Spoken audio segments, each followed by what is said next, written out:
the country. America did not know how to deal with these urban masses. And these were white masses. This isn't the first time the cities have been seen as an endangerment to the life of the nation. The first time they were seen as an endangerment to the nation were when the Irish and the Italians and the other ones were inhabiting these cities. And do you know how social work came into being?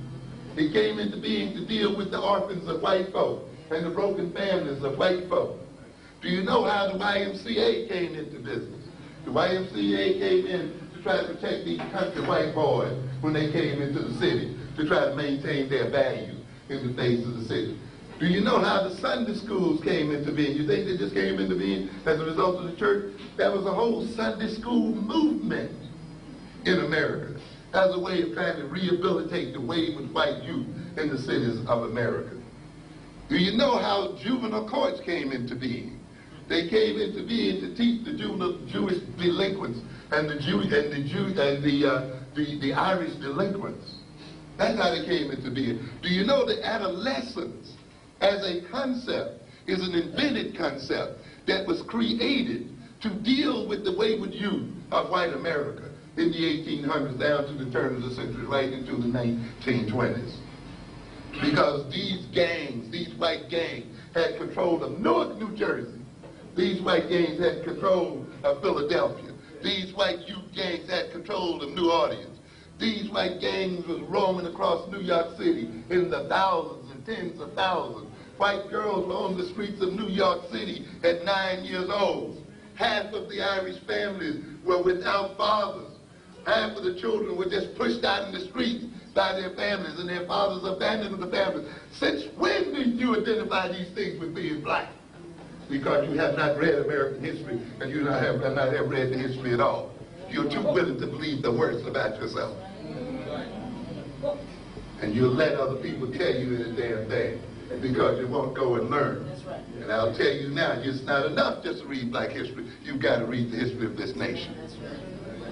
Okay? And how do our sportsmen and spokesmen sit in front of a white interviewer on TV and is pushed to explain the behavior of black folks? Explain your behavior. Why do you kill? Why do you murder? Why do you enslave? What am I here on the carpet for? Explain to me why there's so many fatherless children. Well, tell me why were there so many fatherless children in New York City that were of the Irish extraction? Why were these girls at 9 years old loaded down with syphilis? Yeah. There you go. Yeah, talk about it. Let's deal with it. Why were these people out here with their outdoor toilets in the backyards, with the sewage flowing over, racked with disease, such that when they would move in the neighborhood, the whole neighborhood would move out. Even black folk would leave out the neighborhood. Why were these people overrun as they were brought into this country with disease, with tuberculosis, cholera, and all other kind of diseases that had disappeared from America? And therefore people knew that when they would come into the neighborhood, you had to get out, or else the whole neighborhood would be plagued. Why were these people living in apartments that were built for one family, and they cut the apartments up into smaller size and put several families in it? Why were mothers and fathers, I'm talking about white folk here, why were mothers and fathers and children all laying up in one bed, in one room? Why did they have little boys' hotels where they fed them pork and beans and let them sleep standing up in a halter for 12 cents a night? Huh? Why were there thousands and 10,000s of white women on the streets of New York prostituting and begging? Why were these girls out there attacking and stealing and doing and cursing and doing all the other things that they were doing? You hadn't heard about that? Why do you see these old buildings with iron bars over the windows and so forth? Who were they protecting their contents from when black people weren't even in the city, huh? Look and come alive and see what was going on, ladies and gentlemen. This was what was going on in America. Why is it now today then, in an effort to save their youth, the whites then defined adolescence as a separate category from adulthood and gave it special characteristics and created a special court for these children? And nowadays, now that the black children are the ones that are the center and focus of criminality. They are redefining adolescence out of existence and saying now that they're going to treat 12 and 13-year-olds as adults. You must understand the politics of crime and understand the game that is being played here. You have to see that. How do you explain the fact that the word Irish and criminal was meant the same thing? Yeah, like today, black and criminal mean the same thing. You think this is new to you? Why then were the Irish overrepresented in the prison population of America, where the vast majority of prisoners were Irish in America? Huh? You didn't hear about that? Why did people get elected to political office running against the criminality of Irish people and running against the criminality of foreigners and strangers? So that you had the American Party, these so-called know-nothings, who elected several governors, who elected many congressmen, who took control of state legislatures running against the criminality of these folk. These Irish people weren't even seen as white people by other people. Why then did you have the shanty Irish and the lace curtain Irish? Why then did we talk about bourgeois blacks and the underclass blacks? Huh?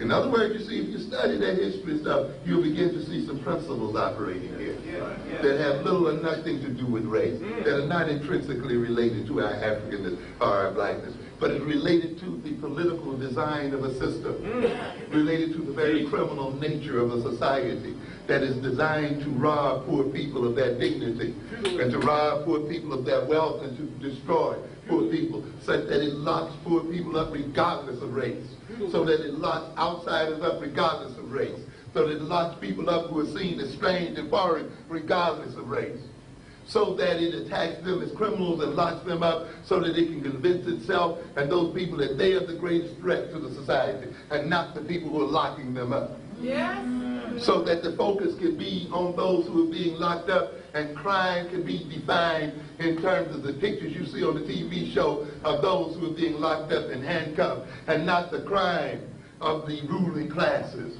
who are impoverishing these people and destroying their very lives. So that we cannot focus on the reconstruction of this society and see our goal is merely the reconstruction of the criminal and the rehabilitation of those families who are supposedly in trouble, and not the rehabilitation of these overfed white people and greedy pigs. So that we can see that the problem is one of increasing police power, of giving the police permission to execute black men on sight, and not to see the fact is that we need to reorient the power relationship between black and white folks in this nation and in this world, and reconstruct who has the power in this society. But as long as you see yourself as criminal, as long as you let the other people convince you that we are criminals, as long as we see the criminal as the poor boy on the street, we don't see the criminal as the ones in the suites.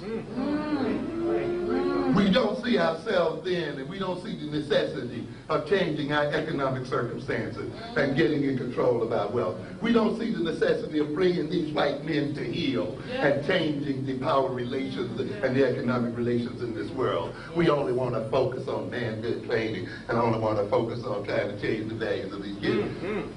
Focus on manhood training, but train them to be men enough to deal with white men.